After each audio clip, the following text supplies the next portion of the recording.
and record this. And good afternoon, everybody. I'm Catlin Morgan, Education Manager for Institute on Aging.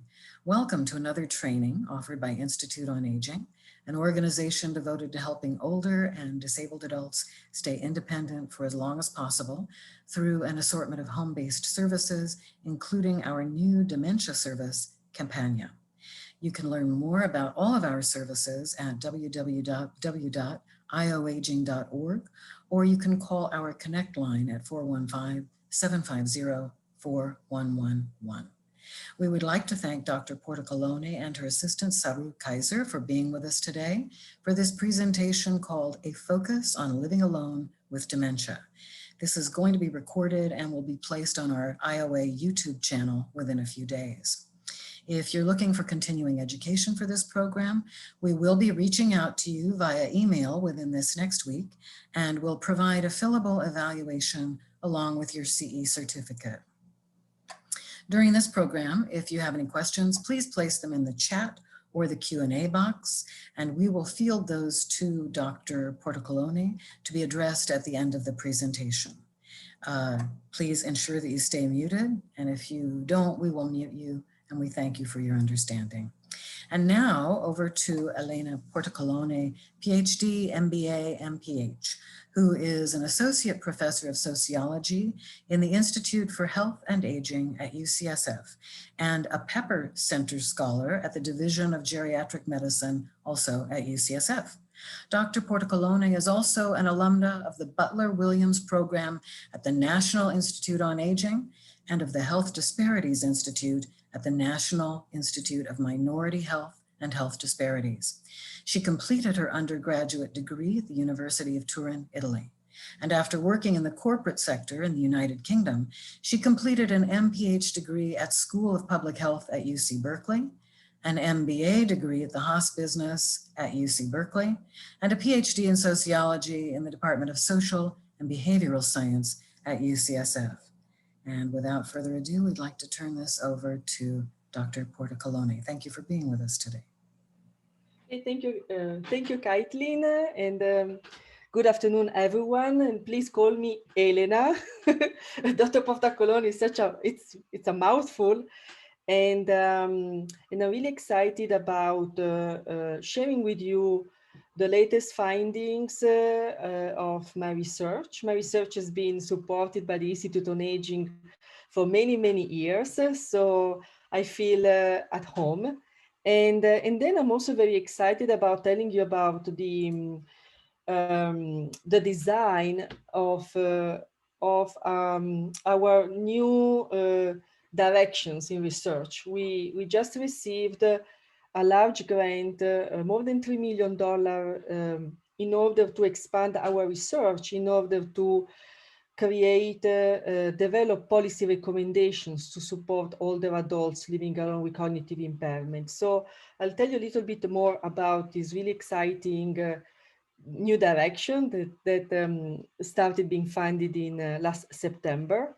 And related to that, it's the first time that I will ask your support as well as your ideas about the first stage of the recruitment for this new direction in our research. So first of all,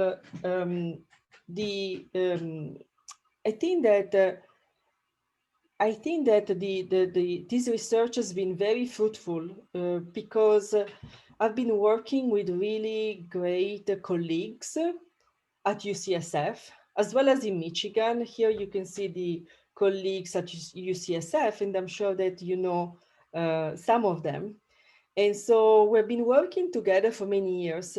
And so by working together, then my research is really blooming because of all their input. So I'm not alone, and UCSF is a great place for this type of collaborations. And especially also, I've been extremely supported by a really wonderful team of researchers, and here you can see their pictures. And so we're working really closely together. And some of them are here today. I think that Saru probably left us, but I think that, I know Saru is here. Okay, Saru. Yeah, she's the project manager for all my research. And then I think that we might have also Elizabeth Rivera. I don't know whether she's here. And Jennifer Fang, I saw that she's here. And I don't know if you can see her waving. And Titran is here. And Titran is managing the data analysis as well as the recruitment portion for the new study. And then Paula Martinez. So now I would like to just give you an overview about living alone in older age. And I'm sure that most of you know much more than I do. Basically, living alone in older age is extremely common, not only among white communities like most people assumes, but it's extremely common also among racial and minorities. As you can see, African Americans, 28% of older African Americans live alone, 20% of Latinos, and 14% of Asians. And on the top of that, a third of people with dementia lives alone. And actually, there is a recent article published by the group, by Maria Glaimour at UCSF with me, she found out that by looking at the HRS, that around 4.3 million people in the US live alone with cognitive impairment. And I'm happy to give you the article. So now I would like just to take you to the latest, to the last research that we did among older adults living alone with cognitive impairment. As I explained to you, I've been studying older adults living alone with cognitive impairment for many years, for around 7 years. And so far, I recruited and spent time with 80 older adults living alone with cognitive impairment. And we met them several times. And when I say I say the research team, so I'm talking about Jennifer Fang for the Cantonese speaking older adults, Elizabeth Rivera for the Spanish speaking, as well as other groups. So we've been spending half days, many times, over times with these participants, with these older adults living along with cognitive impairment. And it's clear, it has been clear to us with over 400 interviews, because we see the persons many times, we gain their trust. And it's clear that even before the pandemic, the situation was extremely precarious. And I will explain to you what I mean by the word precarious. It's a really important word. And then when the pandemic started, and we were all in March, we were all frazzled in our own personal life. And my mentor, Julian Johnson, said, well, we really need to do a study about what is going on in our participants. And of course, we had the funding, and so we put our forces together, even though we were scrambling with our own lives. And we said, okay, we absolutely must do it. And so we started doing a research of living alone with dementia during the pandemic. And so we started calling our participants with whom we already established rapport. So they already knew us. And so we already had a good connection. We had heard their history. And so we wanted to understand what's going on during the pandemic now that we're sheltered in place. And so me, Jennifer, and Liz did the phone calls to our participants in order to understand the effects of this pandemic in their lives. And as you received the article, the findings has been just published yesterday in the Gerontologist, and also we have a press release that just came out today. So first of all, I want that for you to understand what is this concept of precarity. Precarity, I saw precarity from the very beginning of my research, 6 or 7 years ago. And I could feel it in my bones when I was spending times with older adults living alone, and then older adults living alone with cognitive impairment.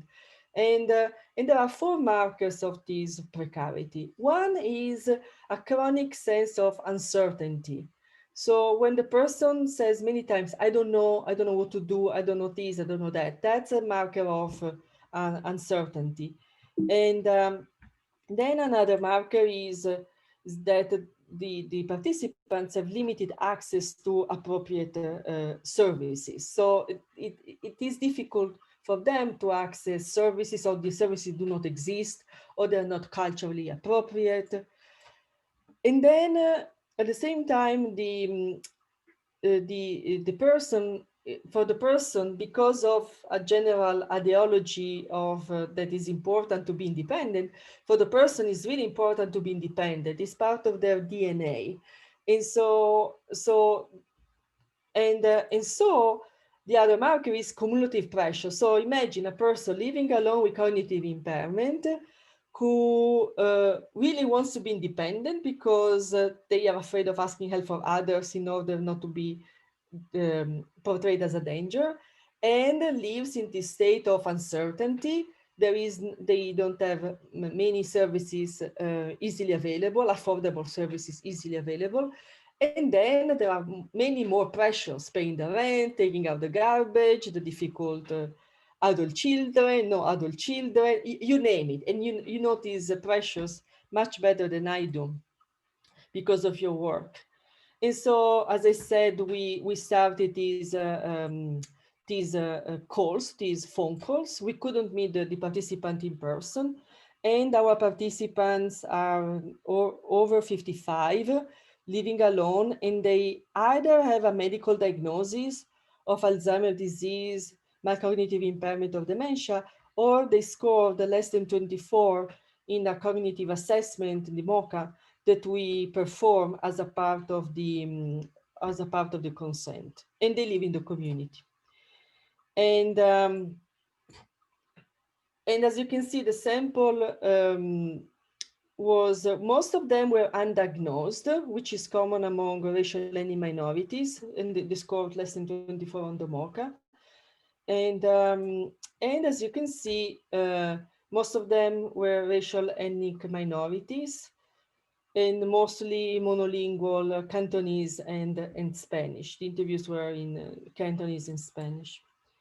And we did a total of 59 interviews between April 1st and the end of July, as well as we talked with 2 informants. And we identified 5 themes in the analysis. So one is that our participants felt extremely scared. They were scared. And so they were scared about their health because they could think that they could die, rightly so, if they got the virus.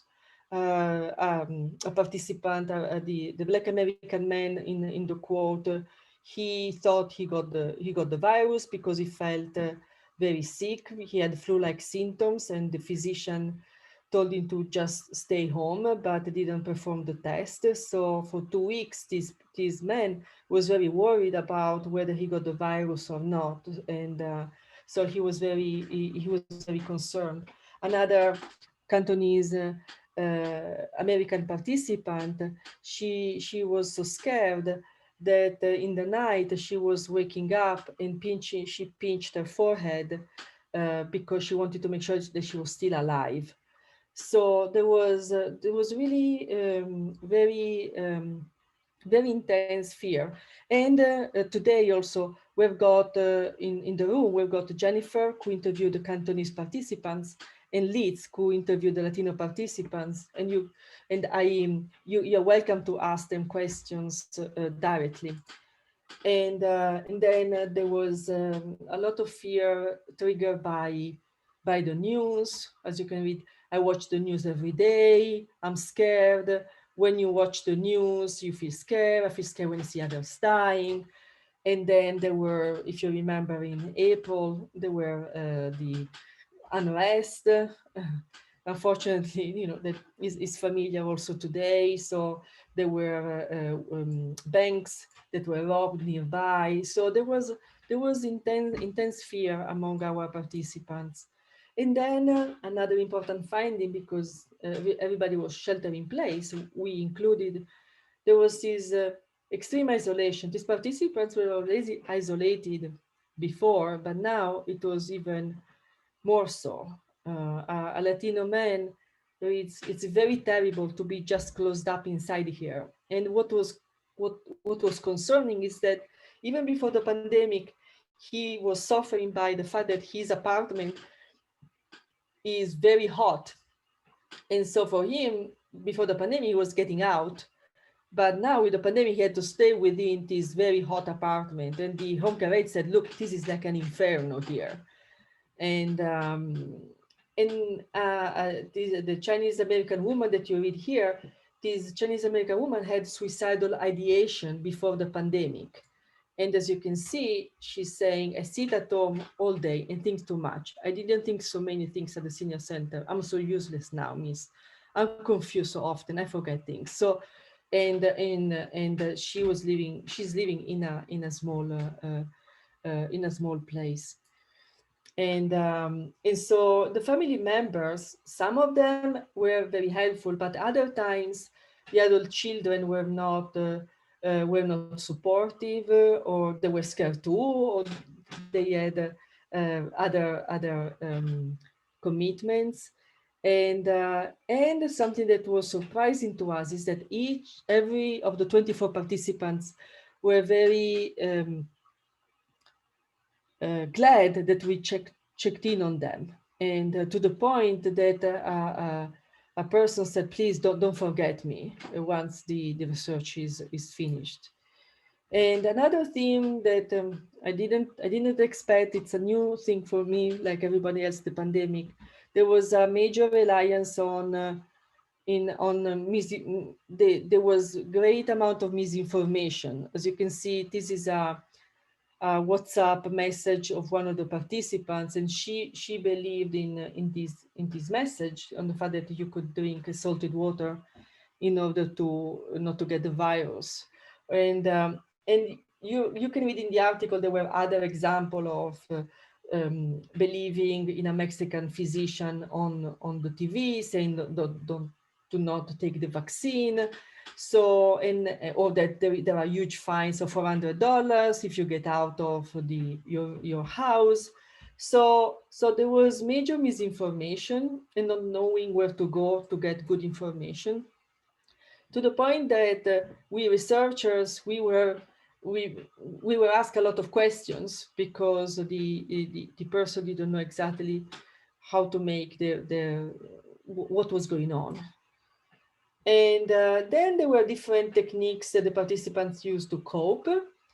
And most participants, even those that were particularly impaired, they were taking precaution. They understood that there was something going on and they had to wear the mask. So even those that were particularly impaired. And then there was a lot of reliance on attending religious events, exercising and doing outdoor routines, watching, instead of watching terrible news, watching telenovelas or gossips shows in Hong Kong, and then a lot of positive thinking and praying for others. And then in terms of resources, all the participants received food. There was plenty of food. And what we found, for me, one of the most important findings of this research is that the home care aid really made a difference between night and day for the participants. It's because also some participants had only home care aids and some only had family. There was only a fraction that had home care aid and family. So, and those that only rely on the home care aid really made a gigantic difference, because not only they were assisting them with everyday course, but they were also providing emotional coaching. So, which was really essential, and good company. And so I really love this quote. It's a bit long of a quote. I'm not going to read it. You can read it. But this is about the fact that there is this home care aid that cooks with the participant and ask what to cook, how to cook it, and then they eat together, and then they walk out together. And this is a very isolated participant. So home care aides were really the backbone, the spinal column for these participants, for older adults living along with cognitive impairment. And then there was limited access to healthcare services, and difficult to navigate the system of telehealth for older adults living alone with cognitive impairment. And or specialist appointment that were canceled, and there was no notice. So there was a mix. Well, some participants were going to see the physician and it was working, so mixed findings there. And what was really concerning was limited access to mental health services, especially for, we had two participants who had suicidal ideation before the pandemic. And one of them, you can read the quote, this participant who expressed suicidal ideation to her providers, say 6 months before the pandemic. Then she was given toy blocks to keep her hands busy and stop her from thinking too much. That's all she got. And another participant that I've been following for many years, also with colleagues at the IOA, he said, well, I see the pandemic as an escape plan, but I've been following him, and he's doing well, but he has not received specialized care either.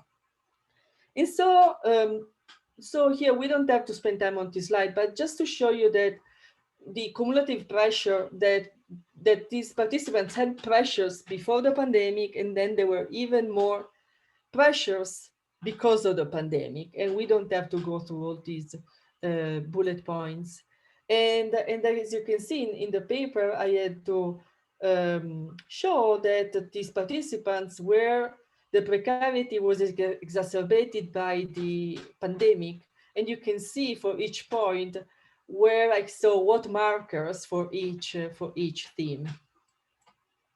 And so the implication is that it's really important to really come to the conclusion, that is to really hold the fact that there are 4.3 million older adults living alone with cognitive impairment in the US, and we need to identify them, but we need to identify them not to make their life difficult, but to really support them. And my dream is that each person living alone in the US with cognitive impairment should receive subsidized home care aids because they live alone and they have cognitive impairment. That's my goal, actually, of my research. And it's really important that we identify those that are particularly struggling, like the two participants with suicidal ideations, and we provide them with specialized care. And in terms of, then it's also important to develop really clear public health messages and to help them identify authoritative source of information. And so then I'm gonna take you to the next step, to this big grant that we received in order to expand this investigation. And the goal, as you can read, is to develop policy recommendations at federal and state level, we're talking about California and Michigan, to increase access and use of long-term services and supports for older adults living along with cognitive impairment, this is our abbreviation, with especially emphasis on racial ethnic minorities. And I show you how we're gonna do it. So, and then I'll ask you your help with this part with the smiley face, the interview with key informants that will start in next month. So in order to develop these policy recommendations, we set up a policy advisory group made of policy experts at federal, California, Michigan level that are supervising our research. And our research is made, and our goal is that at the end of the 3 years, we give to these policy experts the best possible rigorous evidence from 2 methods of research in order for them to show that there are gaps, major gaps in services, and in order to develop these recommendations. And so for the qualitative parts of, in terms of interviews, which are the orange boxes, this year, myself, Liz, Jennifer, and other researchers, we're going to interview key informants, and I'll show you who they are in general. And it would be great to see whether you are interested in being one of these key informants or help us identify these key informants. And then in year 2 and 3, we will continue interviewing new older adults living alone with dementia, as well as older adults living with others. And so then at the end of year 3, we will have 200, we will have interviewed 200 older adults, 50 who are Black Americans, 50 who are Chinese Americans, 50 Latinos, and 50 white. And a portion will be in California, a portion in Michigan, as well as their informants. So we will interview them multiple times, again, to find these gaps for the policy advisory group. And then at the UCSF, in the Department of Epidemiology, there is a team led by Maria Glamour and Jackie Torres, who are analyzing the health and retirement study in order to, and they will compare older adults living alone with cognitive impairment with older adults with cognitive impairment living with others, and make comparison about access to services in order to identify gaps. And then in year 4, we're going to develop these policy recommendations, and with multiple meetings of this policy advisory group. And then in year 5, we're going to disseminate these recommendations. So in terms of the interview with key informants, that the yellow, the smiley face. So, sorry, something also very exciting that I wanted to share with you is that also we're setting up a website where you can find, you will be able to find all the information about our study. So this will be the name of the website. It will be active starting in May. We have an excellent graphic designer based in Austin, Texas. His name is Dave McClinton, and he's also an artist. And you can see an example of his art below. And so you'll be able to, and we will have a Twitter account, so we'll become extremely visible. And so in terms of key informants, where it would be great if you give us some help in terms of whether you're interested or whether you think of someone that could be a really great person for us to interview. We are looking for, and these are just examples, we're looking for providers, so not family members or informal caregivers, but providers or also experts, so we're very open, that have a direct experience with older adults living alone with cognitive impairment, especially racial and minorities living alone with cognitive impairment. And they can tell us about their experience about the barriers to services, about facilitators to services, whether they find that living arrangement made a big difference to access services, whether they learned that race or ethnicity made a big difference in accessing or not accessing services. So that's the information we are looking for. Also, people that might have great idea about policies. That's again another great great type of participant. And so if you have any ideas about participating or people who could participate, then please email not me but Titran, who is managing the recruitment of this phase of the research. And I think that's all I wanted to say, because I want to leave space for your questions. I don't want to be the one always talking.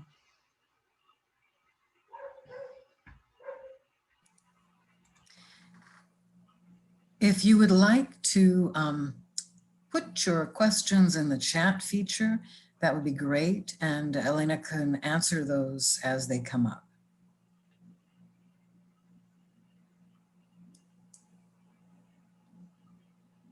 You can also raise your hand and talk if you like it. So whatever you like.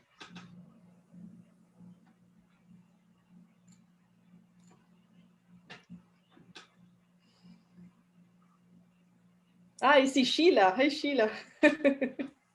Sheila helped me recruit the first participant, the African-American participants.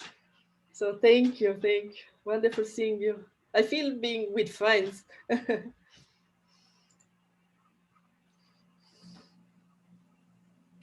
I'm so glad you've continued to do all this work, Elena. It's just wonderful to hear about. Thank you. It's very exciting. Yeah, thank you. Yeah, hopefully we'll be able to develop policies. So that's really my dream. Mm-hmm.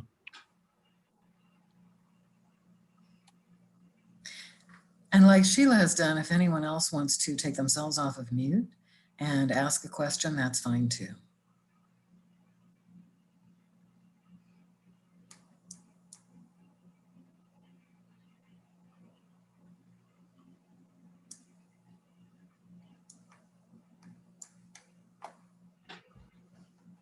Hello, I'm sorry. I missed most of your presentation. So forgive me. But I wondered what was in your interview with key informants. How are you eliciting the information you want to get? Sure, yes. And also, it's the first time that I made a call for recruitment. So it's very, very rough. I apologize. So something I need to explain is that the key informants, we're going to interview key informants over video, over the phone for around 1 hour. And we will compensate them with a $50 gift card. And we will ask, I already interviewed 12 key informants. And so we will ask questions about, tell me about your experience, if any, with older adults living alone with cognitive impairment.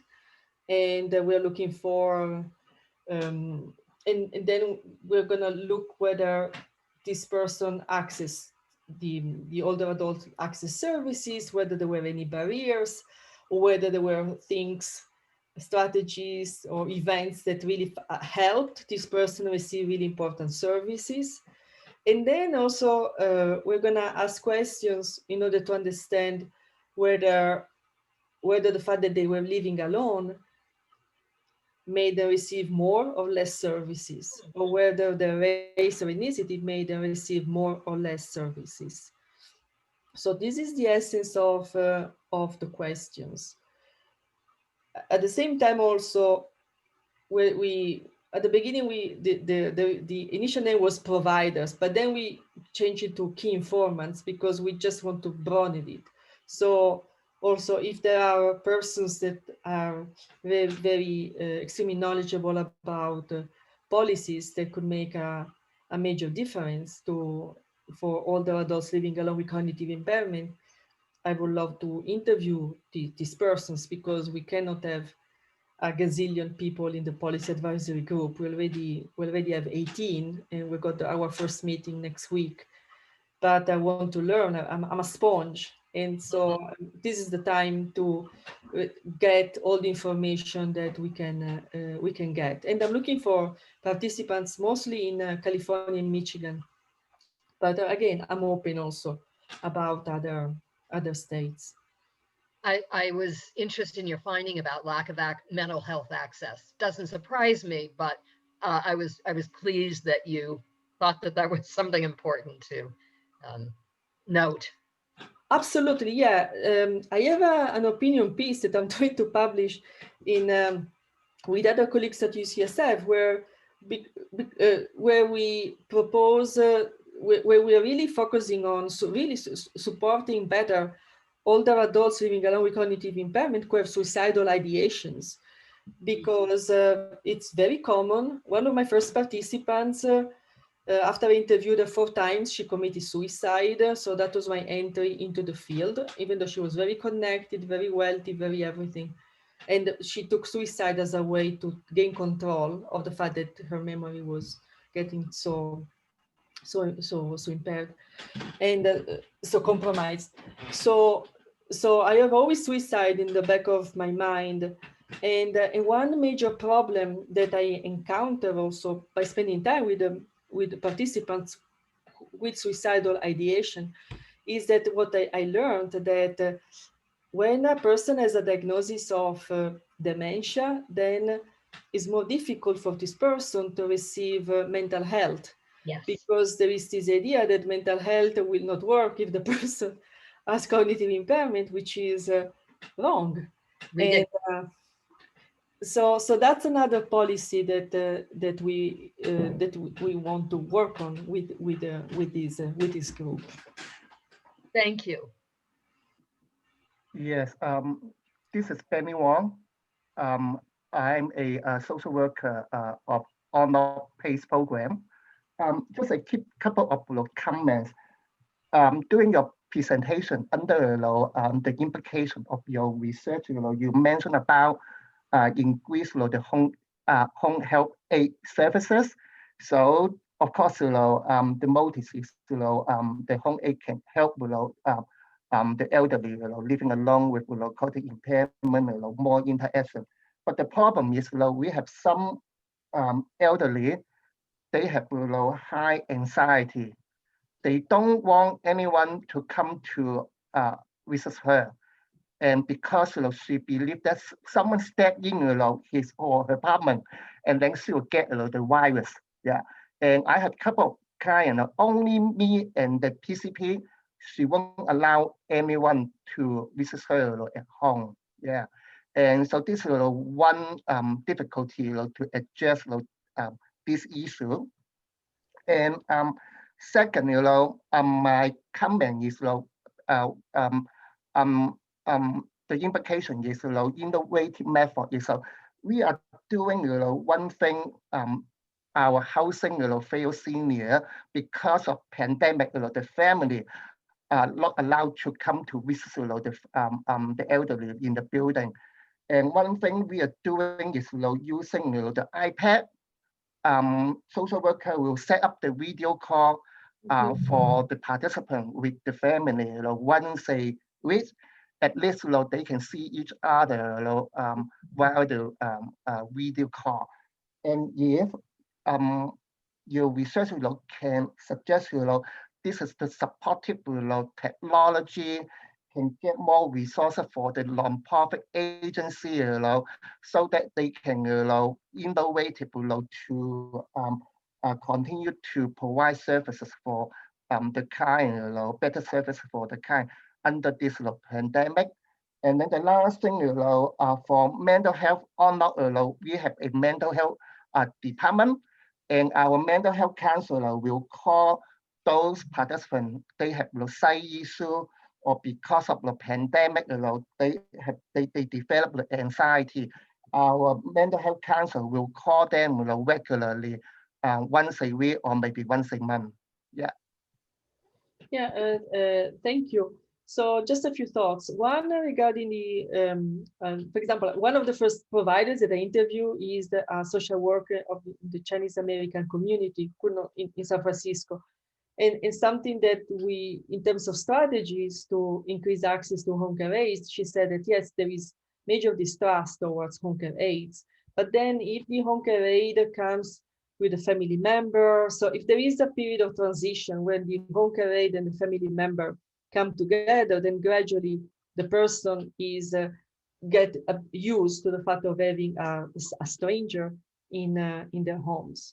And related to technology, the pandemic right now, as as we speak, the opportunities of technologies are great, and at the same time, technology alone, as you know better than me, is not enough. But we should better exploit technology and exploit some applications that are already there.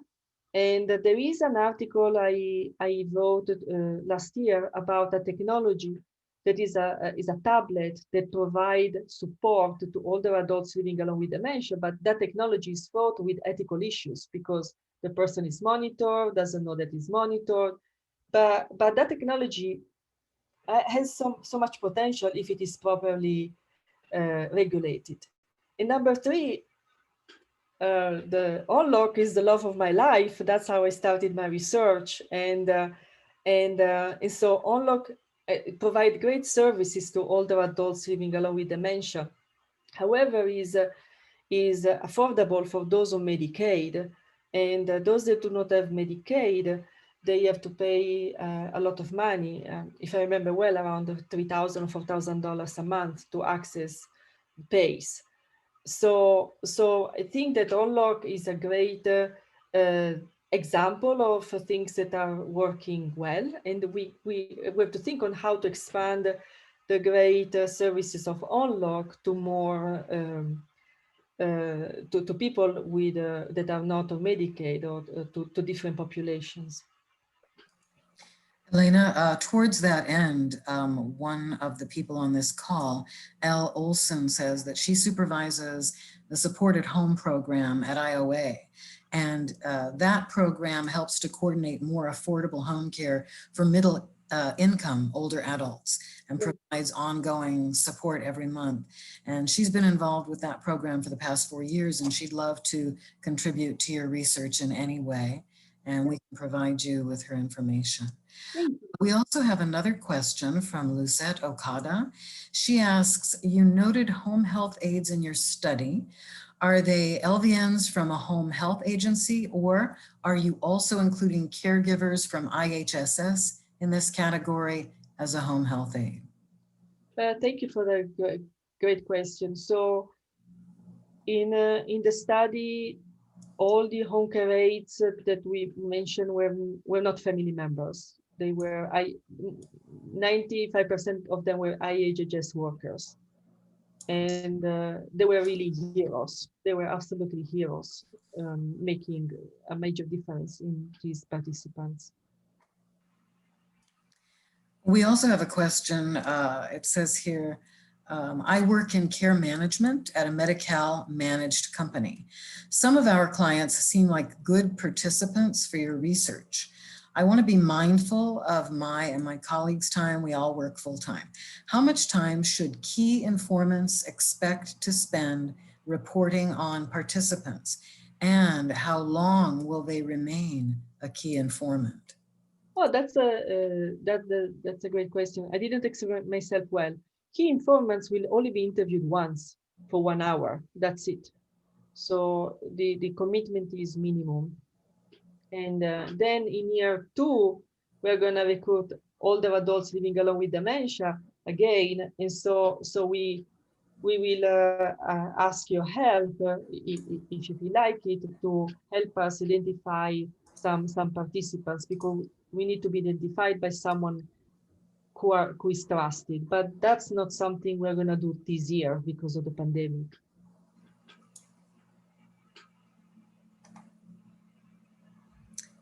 Any other questions? We have a few more moments.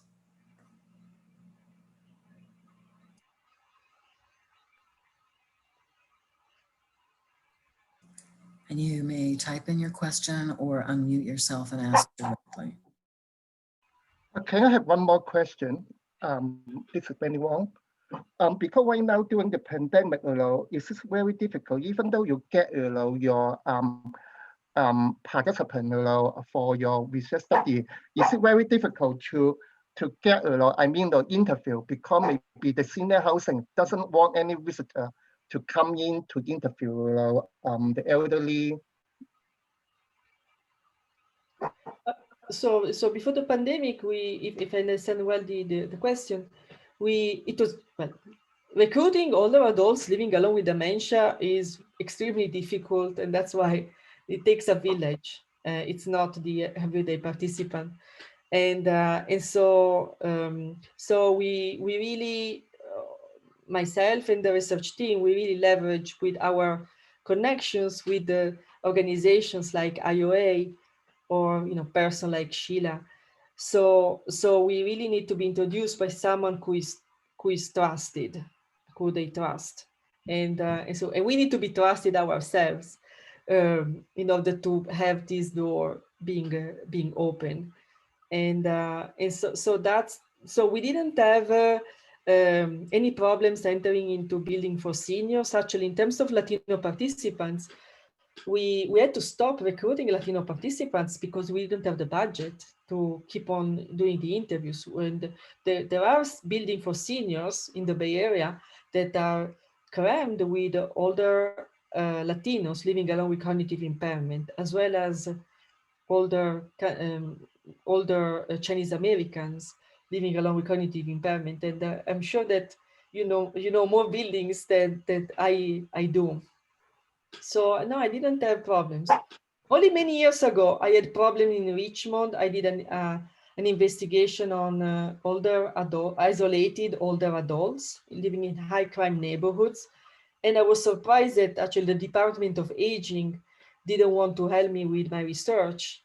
And so that for me was data, was really interesting. And so then I resorted to the police and the firefighters, and they helped me find the investigators. Actually, I did cockroach inspections in public housing in Richmond in order to, and the person of the housing authority was introducing me. She was an Italian woman, my age. And so it was actually a comedy. Mm-hmm. So you should have seen it. Yeah. And so that allowed me to go inside. So we're very, very creative. We do anything we can to give voice to voices that usually are not heard. Mm-hmm. Thank you. Elena, we have Diane who says she doesn't have a question, but she wants to commend you for doing research with this population because it's of great value. Can you speak a little bit more about the long-term goals of this research? You spoke a bit about it, but can you elaborate? Yes, yeah, and I was trying to finish the slides. So there are different levels of my research, and so one, I'm really compelled to give voice to those who usually are not heard and they're invisible. So I feel very strongly about it, and so I want to give voice to these 4.3 million older adults living alone with cognitive impairment in any way that I can.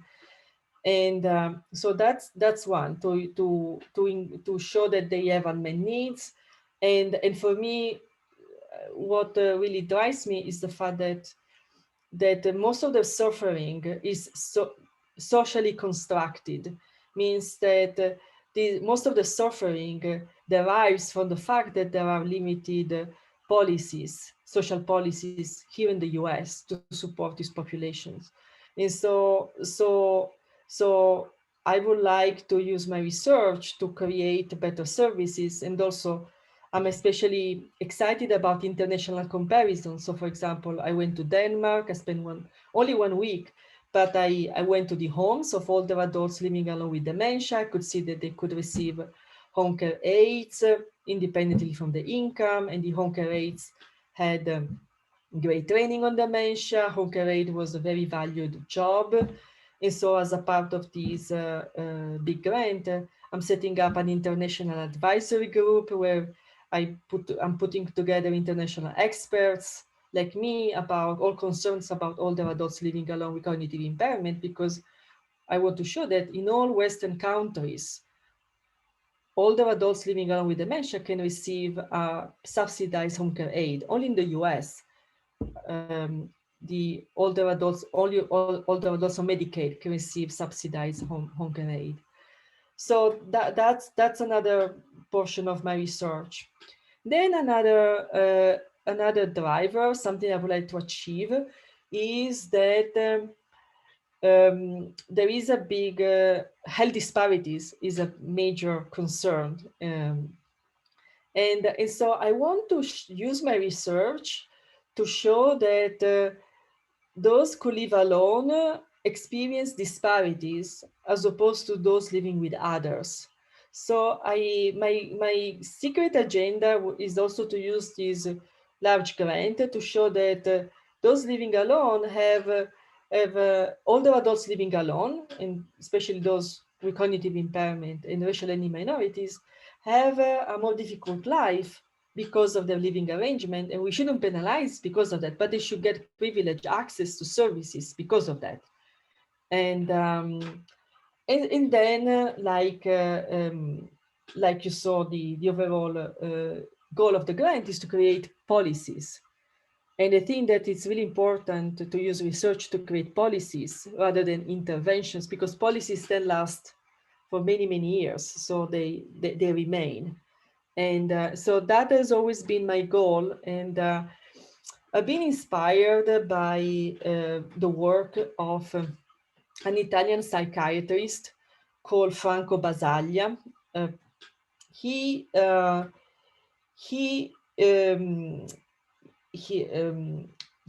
helped he created a law that abolished mental health institutions in Italy. And so he was very smart. He really worked with politicians, and then he created a system by which people with mental disorders are properly integrated in the community. And I wrote an article about it, and he created then the policy that abolished the mental health institutions. So I've always been inspired by him, because I think that it's really important that the research then inform policy. And so now I'm learning to speak the language of policy. I'm a newbie, but I'm working with policy experts, and a co-investigator is Kerry Graham, which is a professor of policy. So that's where I'm going. I hope I answered the question. Could you spell the last name of that person who inspires you so? Is it Battaglia? Sure, I can write it in the chat. Okay. Yeah, you should check it out. And there is a lot of material in English about him. So I'm having problems with the. Yeah, very good. Yeah, Franco Basaglia. Yeah, very charismatic man. He died very young, suddenly, in the 80s. And we have one more question before we sign off here. Mm-hmm.